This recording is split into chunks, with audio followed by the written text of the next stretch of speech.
नमस्कार दोस्तों। मेरा नाम है विजय कुमार। आप देख रहे हैं कॉमिक्स पिटारा चैनल को। तो चलिए दोस्तों, मनोचित्र कथा की इस शानदार स्टोरी को शुरू करते हैं, जिसका नाम है इंद्र की कसौटी। आप देख सकते हैं इसका कवर पृष्ठ, जो कि कुछ इस तरह का है। तो चलिए इसकी शानदार स्टोरी को हम शुरू करते हैं। इंद्र की कसौटी। बच्चों, देवताओं के राजा इंद्र का नाम तो आपने सुना ही होगा। उन्हें इंद्र के राजमहल में एक सरोवर था। उसी सरोवर में राजहंसों का एक जोड़ा इधर से उधर तैरता रहता था। राजहंसों का वो जोड़ा इंद्र की पत्नी इंद्राणी को बहुत प्रिय था। वो नित्य प्रति अपने हाथ से उन्हें मोती चुंगाती थी। हंसों का जोड़ा भी सच्चे मोतियों के अलावा और कुछ नहीं खाता था। इंद्र भी इन हंसों को बहुत प्यार करते थे। कभी कभी हंसों का जोड़ा मोती चुगकर सैर करने के लिए उड़ जाता था और फिर दूर दूर की सैर करके ही वापस आता था। उड़ते उड़ते कभी हंसों का जोड़ा पृथ्वी पर भी चला जाता था। एक दिन जब इंद्राणी उन्हें नित्य की भांति मोती चुगा रही थी, तो उनके मन में एक विचार आया। हंसों का जोड़ा दूर दूर तक सैर करके आता है, जरूर उन्हें बहुत सी बातों का ज्ञान होगा। ये सोचकर उन्होंने हंस से पूछा, हंस, तुम तो दूर दूर की सैर करके आते हो, अक्सर पृथ्वी पर भी जाते रहते हो। बताओ, राजा इंद्र की जितनी कीर्ति और वैभव है, क्या भूमंडल पर किसी राजा का उतना वैभव है? इंद्राणी की बात सुनकर हंस सोच में पड़ गया। फिर कुछ सोचकर बोला, देवी, हम आपके सेवक हैं। हमारे लिए कुछ भी कहना छोटा मुंह बड़ी बात होगी। इंद्राणी ने बार बार जोर दिया तो हंस बोला, क्षमा करे देवी, मैं क्या कहूँ। इंद्र तो देवताओं के राजा हैं, स्वर्ग के स्वामी हैं। उनका भला किसी से क्या मुकाबला। परंतु पृथ्वी पर महाराजा शक्तिवर्धन की कीर्ति भी देवताओं तक फैली हुई है। उनकी दानशीलता एवं न्याय के चर्चे दूर दूर तक फैले हुए हैं। उनका वैभव भी इंद्रलोक से कम नहीं है। हंस की बात सुनकर उसका चेहरा उतर गया और वो चुपचाप वहां से चली आई। इंद्राणी राजमहल में पहुंची। उनका उतरा हुआ मुंह देखकर इंद्र ने उनसे पूछा, क्या बात है इंद्राणी, तुम्हारा चेहरा बुझा बुझा सा क्यों है? राजन, आज हंस ने हमें एक ऐसी बात बताई है जिसे सुनकर हमें अच्छा नहीं लगा। ऐसी कौन सी बात बताई है तुम्हें हंस ने? राजन, उसका कहना है कि पृथ्वी पर आपसे भी ज्यादा दानशील, न्यायप्रिय एवं वैभवशाली शक्तिवर्धन नाम का राजा है। ये सुनकर इंद्र की भ्रिकिटी तन गई।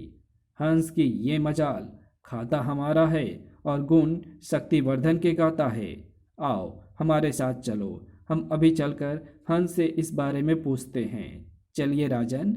दोनों सरोवर के तट पर पहुंचे। हंस, अभी कुछ देर पहले तुमने इंद्राणी को बताया था कि पृथ्वी पर रहने वाला शक्तिवर्धन नाम का राजा हमसे ज्यादा न्यायप्रिय, दानशील एवं वैभवशाली है। क्या ये बात सच है?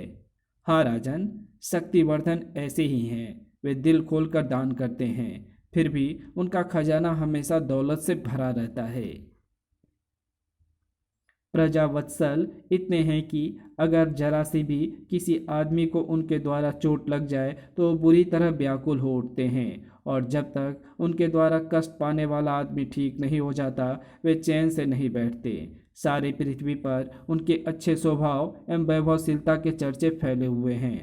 हंस, इस बात का क्या प्रमाण है कि तुम जो कुछ भी कह रहे हो सच कह रहे हो? महाराज, आपकी बात की सत्यता प्रमाणित करने के लिए मैं एक सत्य घटना सुनाता हूँ। इस घटना को सुनकर आप जान जाएंगे कि राजा शक्तिवर्धन कितने प्रजावत्सल हैं और उनकी कीर्ति का क्या रहस्य है। तो सुनाओ हमें वो कहानी। तो सुनिए राजन, ये उस समय की बात है जब कुछ दिन पहले हम पृथ्वी लोक की सैर के लिए गए थे। जब हम दोनों उड़ते उड़ते पृथ्वी लोक पर पहुंचे तो हंसनी मुझसे बोली, हंस, सुना है पृथ्वी लोक का राजा शक्तिवर्धन का बहुत नाम है। हंसनी, सुना तो मैंने भी है कि प्रजा की जरा सी पीड़ा से उसका हृदय बुरी तरह व्यथित हो उठता है। तो क्यों ना आज उस राजा के दर्शन किए जाएं और उसके बारे में जो चर्चाएं पृथ्वी पर फैली है उन्हें प्रत्यक्ष अपनी आंखों से देखा जाए। तो चलो राजा शक्तिवर्धन के राजमहल में चलते हैं। लेकिन वहां जाने से पहले हमें अपने विशाल स्वरूप को बदलकर छोटा करना होगा, ताकि राजा शक्तिवर्धन की नज़र हम पर ना पड़ सके। आप ठीक कह रहे हैं। अगर अपने बड़े स्वरूप के कारण हम महल में प्रवेश करेंगे तो सबकी नज़रों में आ जाएंगे। तब मैं और हंसनी छोटा रूप बनाकर शक्तिवर्धन के नगर शक्तिनगर की ओर उड़ गए। कुछ देर बाद ही हम शक्तिनगर के राजकीय उद्यान में थे। उस समय राजा शक्तिवर्धन राजमाता रूप सुंदरी के साथ उद्यान में विचरण कर रहे थे। राजमाता, हमें शिकार पर गए हुए बहुत समय हो गया है। आज हम शिकार खेलने जाना चाहते हैं। तुम ठीक कह रहे हो, तुम काफी समय से शिकार खेलने नहीं गए हो। ये सुनकर हंसनी मुझसे बोली, हंस, राजा शक्तिवर्धन शिकार पर जाने वाले हैं, क्यों ना आकाश मार्ग में उड़कर हम इनका पीछा करें। विचार बुरा नहीं है। कुछ देर बाद ही कुछ सैनिकों को साथ लेकर राजा शक्तिवर्धन शिकार खेलने के लिए वन की ओर चल दिए। मैं और हंसनी आकाश में उनके दल के ऊपर ही उड़ रहे थे। वन में पहुंचकर शक्तिवर्धन काफी देर तक शिकार की खोज में भटकता रहा, मगर कोई शिकार नहीं मिला। शिकार की खोज में शक्तिवर्धन काफी दूर निकल गए। सैनिक पीछे रह गए। दिन ढलने लगा था। देखते ही देखते आकाश में काले बादल छा गए और चारों ओर अंधेरा घिर आया। तभी देखते ही देखते आंधी आ गई। मौसम तो एकदम ही परिवर्तित हो गया है। लगता है तेज वर्षा आने वाली है। अभी ये सब सोच ही रहा था कि वर्षा होने लगी। ऐसे में कहाँ जाएं? यहाँ तो वर्षा से बचने के लिए कोई जगह भी दिखाई नहीं दे रही है। परेशान से शक्तिवर्धन ने चारों ओर दृष्टि घुमाई। तभी ओह, दूर सामने एक झोपड़ी नजर आ रही है। क्यों ना वहीं चलकर वर्षा से बचा जाए। ये सोचकर शक्तिवर्धन उस झोपड़ी की ओर चल पड़ा। पीछा करते हुए मैं और हंसनी भी उस ओर उड़ चले। राजा शक्तिवर्धन उस झोपड़ी के बाहर पहुंचे और ठक ठक, कुछ देर बाद एक भील ने दरवाजा खोला। क्या बात है? मैं शक्तिनगर का राजा शक्तिवर्धन हूँ। शिकार खेलने इस वन में आया था कि रास्ता भटककर इधर आ पहुँचा। तभी वर्षा होने लगी। क्या मुझे तुम्हारी झोपड़ी में आसरा मिल सकता है? हाँ हाँ, क्यों नहीं राजन, अंदर आ जाओ। शक्तिवर्धन भील के साथ अंदर चला गया। भील ने आदर सहित शक्तिवर्धन को झोपड़ी में बिठाया। उसके पास जो भी कुछ रूखा सूखा था वो शक्तिवर्धन को खाने को दिया। तब उसने भील से पूछा, भाई, तुम इस जंगल में क्यों रहते हो? क्या तुम्हारा परिवार नहीं है? राजन, मेरा नाम सेंता भील है। इस वन में मैं प्रतिदिन महुआ के फूल चुनने आता हूँ। महुआ के फूलों से हम लोग मंदिरा बनाते हैं, फिर उसी मंदिरा को बेचकर अपना पेट पालते हैं। चूंकि मुझे महुआ के फूल चुनने प्रतिदिन इस वन में आना पड़ता है, इसलिए मैंने यहाँ ये कुटिया बना ली है। जब भी मौसम खराब होता है, महुआ के फूल चुनने के पश्चात मैं इसी झोपड़ी में रुक जाता हूँ और प्रातः होने पर अपने कबीले में वापस चला जाता हूँ। ओह, तो ये बात है। मैं भी तो कहूँ कि इस आदमी ने इस वीराने में झोपड़ी क्यों बनाई हुई है। तब सेंता भील ने हाथ जोड़कर शक्तिवर्धन से कहा, महाराज, मेरी झोपड़ी छोटी है। 2 व्यक्ति उसमें एक साथ आराम नहीं कर सकते हैं। आप हमारे मेहमान हैं। फिर आप भीग भी गए हैं, जंगल में भटकने से थक भी गए हैं, इसलिए आप झोपड़ी में लेटकर आराम करें। मैं कुछ देर के लिए झोपड़ी से बाहर चला जाता हूँ। ये सुनकर शक्तिवर्धन ने सोचा, ये ठीक कह रहा है। कुछ देर लेटकर आराम कर लूँ, तब मैं बैठ जाऊँगा और इसे भी झोपड़ी के अंदर बुला लूँगा। ये सोचकर, ठीक है सेंता भील, हम तुम्हारी बात मान लेते हैं। राजन, सर्दी का मौसम है, आप ये कंबल ले लो। इसे ओढ़कर आपकी सर्दी दूर हो जाएगी। शक्तिवर्धन ने कंबल ले लिया। तब भील झोपड़ी से बाहर आया और शक्तिवर्धन झोपड़ी में लेट गया। जल्द ही थकावट के कारण उसे गहरी नींद आ गई। दूसरी ओर झोपड़ी के बाहर खड़ा भील वर्षा में सारी रात भीगता रहा। मैं और हंसनी झोपड़ी के बाहर ही बैठे रहे। दिन निकलने पर शक्तिवर्धन की आंखें खुली। ओह, दिन निकल आया है। मैं सारी रात इस झोपड़ी में सोता रहा। झोपड़ी के बाहर खड़े सेंता भील को ना जाने क्या हाल हुआ होगा। ये सोचकर आंखें मलता हुआ शक्तिवर्धन झोपड़ी से बाहर आया तो ओह, सेंता भील तो मरा पड़ा है। लगता है सारी रात वर्षा में भीगने के कारण इसे ठंड लग गई है, जिसके कारण इसकी मृत्यु हो गई है। मेरी खातिर इस भील ने अपनी जान दे दी है। इसका त्याग महान है। इसकी मौत का जिम्मेदार मैं हूँ। राजा शक्तिवर्धन शोकाकुल हो उठा। ये देखकर मैं हंसनी से बोला, हंसनी, सुना है शक्तिवर्धन बहुत ही प्रजावत्सल एवं न्यायप्रिय है। देखें इस भील के साथ ये कैसा न्याय करते हैं। उसी समय शक्तिवर्धन को ढूंढते हुए सैनिक वहां आ पहुंचे। तब शक्तिवर्धन ने सैनिकों को आदेश दिया, इस भील के 100 को राजमहल में ले चलो। कुछ सैनिक इस भील के परिवार की खोज में वन से बाहर जाओ। हमारी जान बचाने के लिए इसने अपनी जान दे दी है। अब इसके परिवार की सहायता करके हम अपने पाप का प्रायश्चित कर लेना चाहते हैं। जो आज्ञा महाराज, कहकर कुछ सैनिक सेंताभील के परिवार की खोज में चल दिए। बाकी सैनिक सेंताभील के 100 को उठाकर शक्तिनगर की ओर चल दिए। तब मैं और हंसनी भी उनके साथ उड़ चले।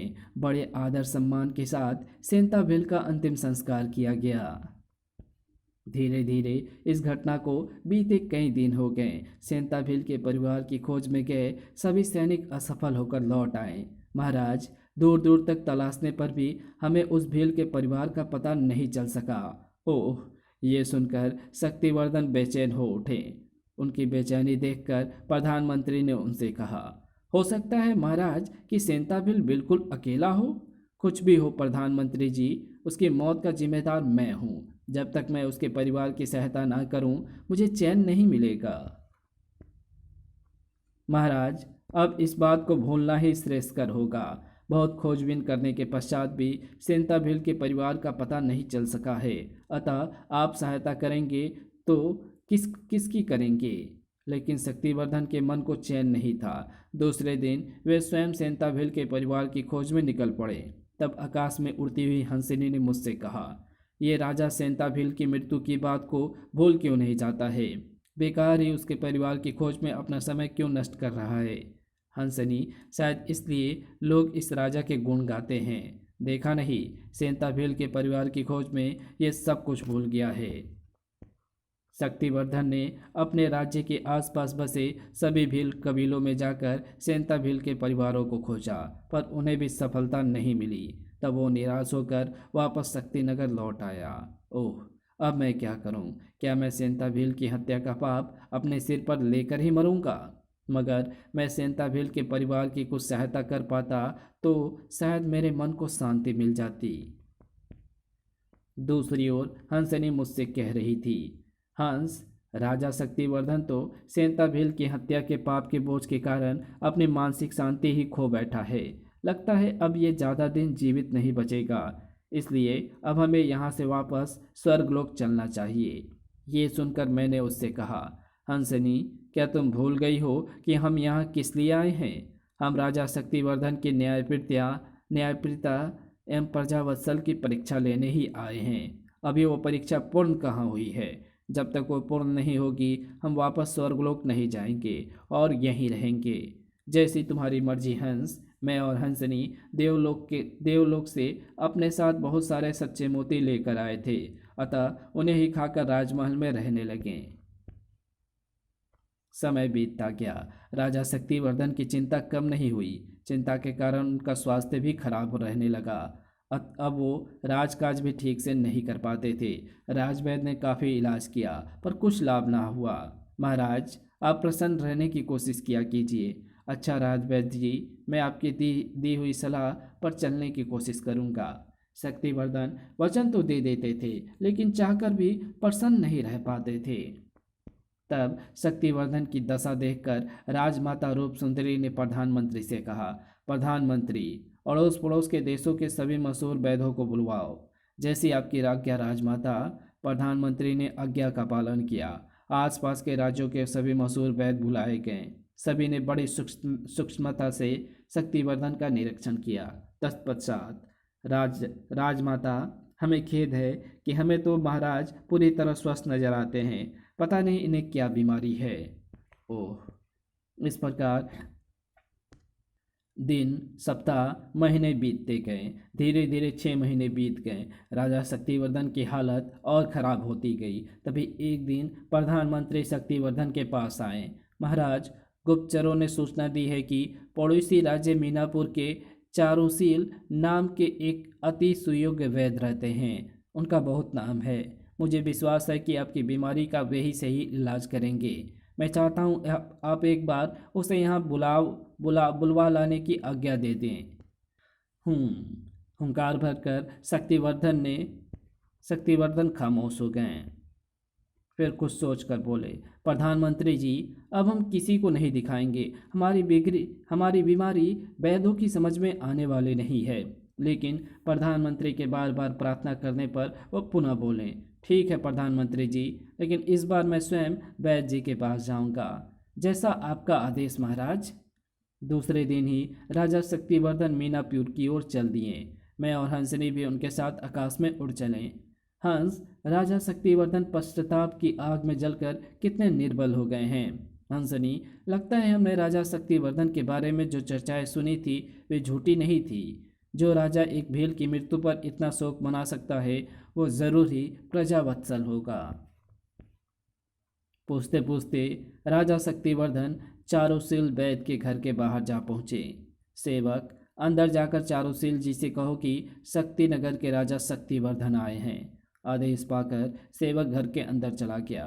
जब वैद्य चारुशील ने राजा शक्तिवर्धन के आने की बात सुनी तो फूला न समाया, दौड़ा दौड़ा बाहर आया। महाराज, आपके पधारने से मैं धन्य हो गया। वैद्य आदर सहित शक्तिवर्धन को घर में ले गया। तत्पश्चात, महाराज, मेरे योग्य सेवा बताइए। वैद्य जी सेवा भी बताएंगे। पहले ये बताइए, घर में कोई उत्सव है? बड़ी रौनक नजर आ रही है। यह सुनकर वैद्य चारुशील बोला, महाराज, वर्षों बाद मुझे पुत्र की प्राप्ति हुई है। 6 महीने पहले जब उसका जन्म हुआ था तो मेरी पत्नी बीमार हो गई थी, इसलिए उस समय हमने कोई खुशी नहीं मनाई थी। अब जबकि मेरी पत्नी पूर्ण रूप से स्वस्थ है तो बच्चे के जन्म का उत्सव हो रहा है। तो आज आप दावत कर रहे हैं? हाँ महाराज, बेटा पारुशील अब 6 माह का है। कैसा संयोग है कि इस शुभ अवसर पर आप स्वयं पधारे हैं। मैं तो धन्य हो गया। ये सुनकर शक्तिवर्धन ने चारुशील से कहा, वैद्य जी, चलो पहले आपके बेटे को आशीर्वाद दे दें। आइए महाराज। वैद्य चारुशील शक्तिवर्धन को अपने बेटे के पास ले गया। शक्तिवर्धन को देखकर नन्हा पारुशील बोला, महाराज शक्तिवर्धन को मेरा नमस्कार। अरे, इतना छोटा बच्चा बोल रहा है और ये तो हमारा नाम भी जानता है। ये क्या चक्कर है? अरे, ये पारुशील अचानक ही मनुष्य की भांति कैसे बोलने लगा? शक्तिवर्धन को हैरत में पड़े देखकर नन्हा पारुशील बोला, आपने मुझे पहचाना नहीं महाराज? नहीं तो महाराज, मैं वही सेंता भील हूँ जिसने 6 महीने पहले अपनी झोपड़ी में आपको ठहराया था। ओह, तो तुम उसी सेंता भील के पुण्य आत्मा हो जिसने हमारी खातिर प्राण त्यागे थे।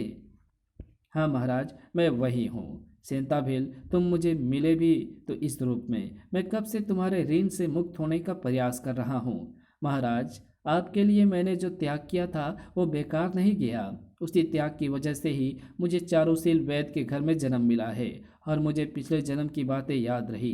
इस प्रकार आपका ऋण तो चूक गया महाराज। ओह, तुम्हारे मुंह से ये सुनकर आज मेरे मन का बोझ हल्का हुआ है।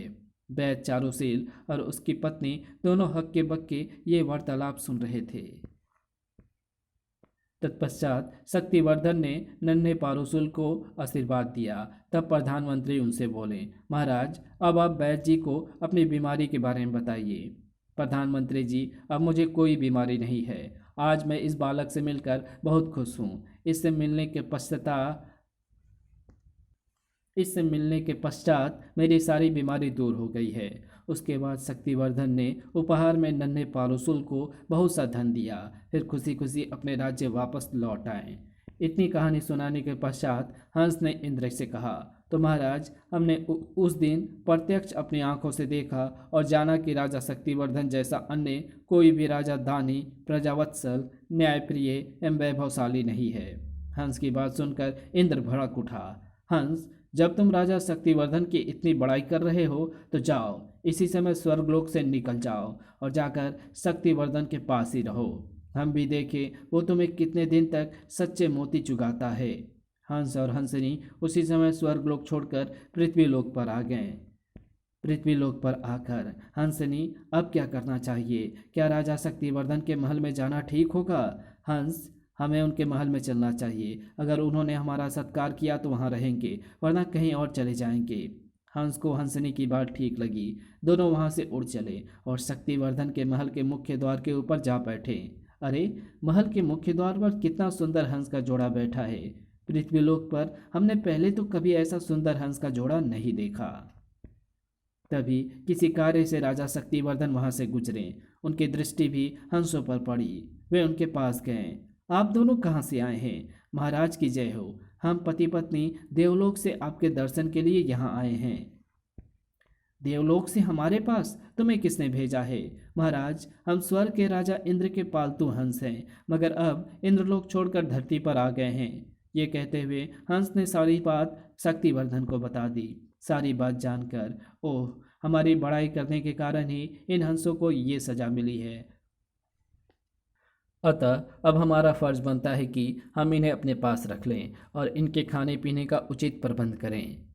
ये सोचकर वे हंस से बोले, हंस, स्वर्ग से निकाले जाने का दुख ना करो। आज से तुम दोनों हमारे पास रहोगे। यहाँ तुम्हें किसी प्रकार का कष्ट ना होगा। धन्यवाद राजन। शक्तिवर्धन उसी समय उन्हें महल में ले गए।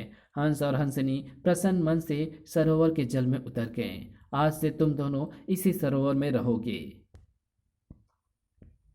तब राजमाता रूप सुंदरी स्वयं थाल भरकर सच्चे मोती लाई। हंसों ने पेट भरकर मोती चूंगे तो मेरे बेटे की कीर्ति स्वर्गलोक तक भी पहुंच गई है। उसी कीर्ति से जल भूनकर इंद्र ने इन दोनों हंसों को स्वर्ग से निकाल दिया है। इस प्रकार हंस और हंसनी सरोवर के निर्मल जल में सुख से रहने लगे। शक्तिवर्धन प्रतिदिन उनका हालचाल मालूम करने आता। तुम दोनों को यहाँ कोई कष्ट तो नहीं? नहीं महाराज।